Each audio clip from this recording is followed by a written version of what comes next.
questo caso è un Power Consumption Report, probabilmente il frigo che mi manda i valori di consumo che ha avuto nel giorno. Ciao a tutti e bentornati in Domotics Duino, io sono Marco e in questo video andiamo a finalmente attivare i Webbook SmartThings.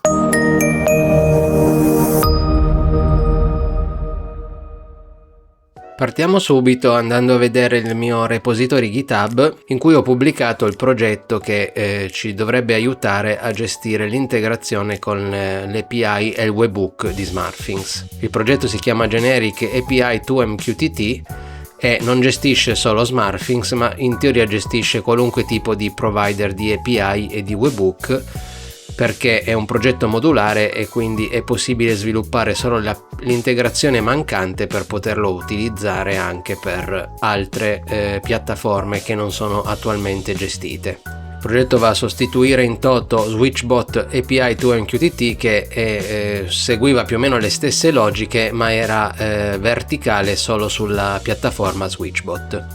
Il generic si chiama ovviamente generic proprio perché è adattabile a qualunque tipo di piattaforma.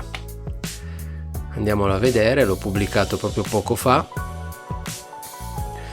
Ho cercato di dare una spiegazione abbastanza dettagliata nel README anche per capire come si può utilizzare e come eventualmente si può estendere per altre piattaforme, e come ho detto prima al momento implementato per Switchbot e per SmartThings, sia dal lato API, quindi di invio dei comandi o recupero informazioni in modalità polling, sia dal lato webbook per recuperare le informazioni in real time in modalità push. È un progetto Python, gira su ambiente Docker, cioè io l'ho configurato in questo repository che possa girare in ambiente Docker in modo tale che non si debba installare nulla sul proprio PC o sul server.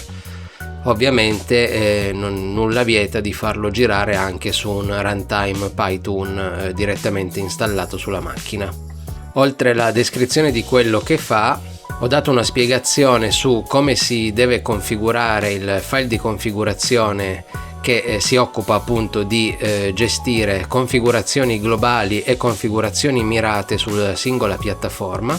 Qui davanti ad esempio vediamo un esempio di configurazione della piattaforma SmartThings, dove andiamo a definire i dispositivi con un nome logico e l'identificativo del dispositivo che ci restituiscono le API di SmartThings, i comandi validi per tipologia di dispositivo e un eventuale intervallo di polling per recuperare delle informazioni di stato che non riusciamo a recuperare con il webbook. Comunque è tutto spiegato in questo README. Il tool funziona tramite protocollo MQTT per l'interfacciamento verso i sistemi di domotica, tra cui ovviamente OpenHub, e poi trasforma le chiamate MQTT in chiamate API per la parte di comando e riceve le chiamate HTTP webbook dai vari sistemi e le trasforma in messaggi MQTT da indirizzare al broker e quindi facilmente integrabili nei vari software di Smart Home.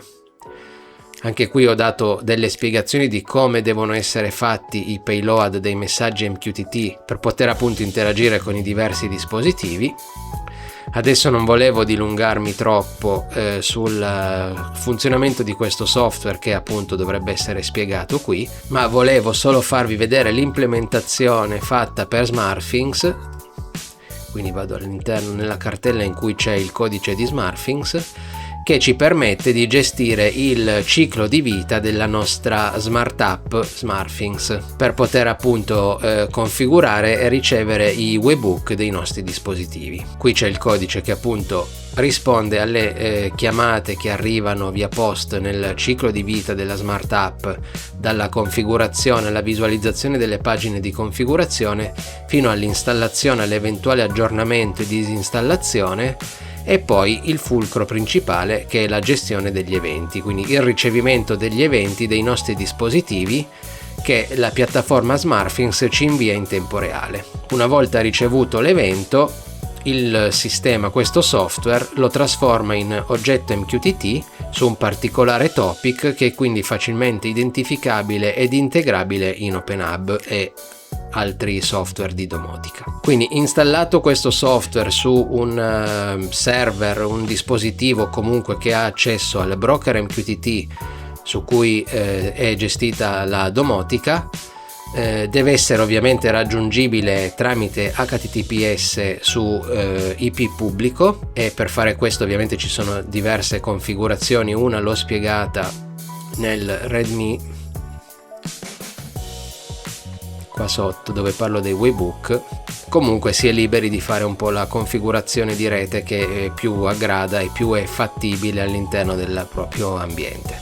Quindi una volta installato e configurato questo piccolo bridge, è possibile andare a effettuare tutte le operazioni che abbiamo fatto nel video precedente per la configurazione, la creazione e la configurazione della Smart App. E adesso finalmente possiamo andare a vedere come attivare i webhook SmartThings e quindi andare a vedere che cosa riceviamo tramite il bridge e quindi sul nostro broker MQTT. Andiamo adesso a vedere come creare la subscription, quindi per fare in modo che SmartThings ci possa notificare i vari eventi sui dispositivi. Andiamo sulla documentazione delle API, perché l'operazione si fa tramite delle chiamate API specifiche. Dobbiamo andare a cercare nella sezione delle Connected Service, Subscription, Create a Subscription for an Installed App.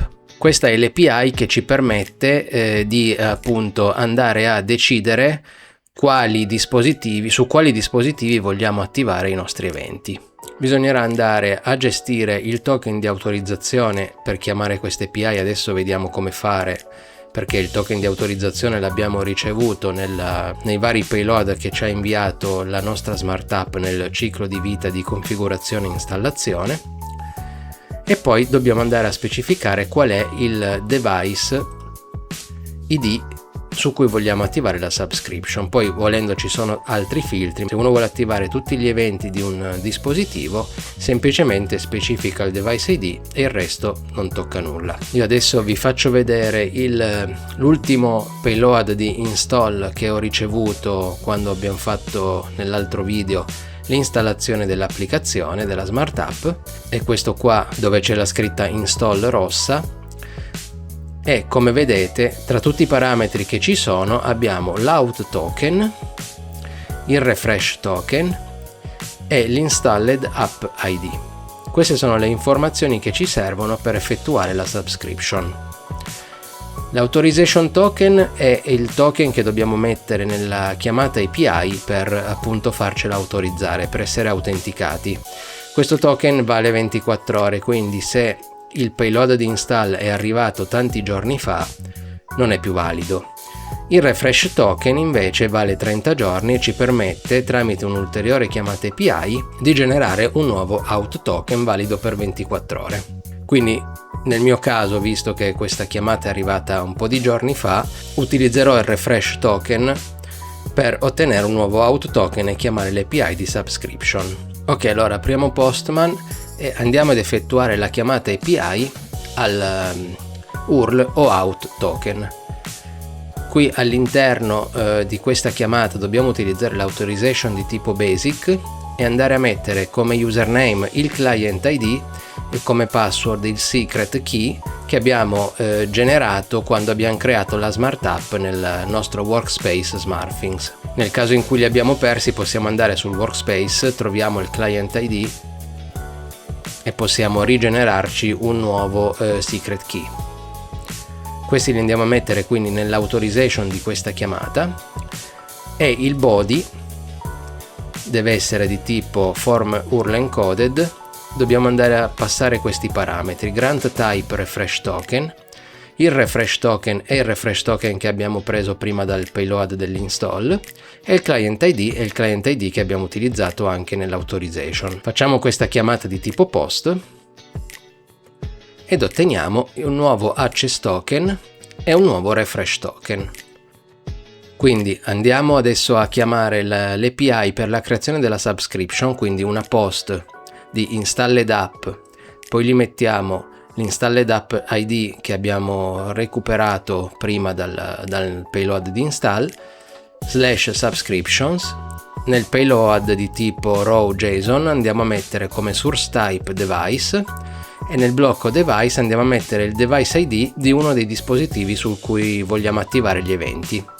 Ovviamente dobbiamo fare una chiamata per ogni dispositivo su cui vogliamo attivare gli eventi. Oltre questo dobbiamo andare su Authorization, mettere Bearer Token e qui andare a inserire l'out token o l'access token che abbiamo generato precedentemente. Lo incolliamo, inviamo la richiesta. In questo caso ho avuto un errore perché io in teoria questa subscription l'ho già attivata, altrimenti avrete un messaggio di conferma. Una volta fatta questa operazione possiamo andare a ottenere le nostre subscription attive sulla nostra installed app ID, facendo una chiamata GET allo stesso URL, passando ovviamente sempre il token di autorizzazione. Il body in questo caso è vuoto perché è una chiamata GET, la inviamo e abbiamo le nostre subscription. Come vedete io ne ho attivate già un po' su diversi dispositivi. Una volta che la vostra subscription appare qua, vuol dire che da questo momento in poi gli eventi, quindi webhook, sono attivi e raggiungono il vostro endpoint. L'endpoint, se vi ricordate, l'abbiamo configurato nella configurazione della Smart App che abbiamo fatto nel video precedente. Questo è un esempio di evento che può arrivare dal webhook di SmartThings. Come vedete c'è un grosso payload, però se andiamo a vedere all'interno abbiamo tutta una serie di informazioni. In questo caso è un Power Consumption Report, probabilmente il frigo che mi manda i valori di consumo che ha avuto nel giorno. Vedete energia, delta energy. Comunque il payload ovviamente varia in funzione del tipo di evento che riceviamo. Come vedete questo evento è stato mandato al topic MQTT Smart Home SmartThings frigorifero.cucina event. Questo è configurato all'interno del nostro bridge, quindi il nostro bridge ha ricevuto una chiamata post su un certo URL, l'ha identificata come webhook di tipo SmartThings, l'ha presa e l'ha girata tramite MQTT al broker utilizzando un topic che fa capire di quale dispositivo è questo evento. Quindi su OpenHub noi andremo a configurare un channel che andrà sul broker MQTT ad essere in ascolto su questo topic e andrà poi con la trasformazione JSON path andrà a prendere le informazioni che gli serviranno dal payload. Ok, per questo video mi posso fermare qua, quindi abbiamo completato il giro di creazione degli eventi dei webhook di SmartThings. Siamo riusciti tramite la creazione di una Smart App sulla piattaforma SmartThings ad ottenere l'accesso ai webhook dei nostri dispositivi autorizzati. Questi webhook raggiungono un server pubblico che a sua volta gira le informazioni al nostro bridge Python che abbiamo visto prima, che riceve queste informazioni e le trasforma in messaggio MQTT verso il broker locale di OpenHub. Nel prossimo video andremo a vedere come andare a configurare Things, Channel e Item per andare a recuperare queste informazioni che ci arrivano in tempo reale dai dispositivi SmartThings. Ovviamente il tutto vale anche per i dispositivi SwitchBot che sono già gestiti dal bridge e eventualmente da altri dispositivi di tipologie diverse, andando a implementare il modulo, il provider all'interno del bridge Python. Ovviamente il bridge è disponibile per tutti, chiunque avesse difficoltà a utilizzarlo, a configurarlo può contattarmi senza problemi, anzi se c'è qualcuno che vuole sviluppare anche dei provider aggiuntivi e poi da pubblicare insieme al bridge me lo faccia sapere. Grazie per avermi seguito fino qui e per chi vorrà ci vediamo al prossimo video. Ciao a tutti!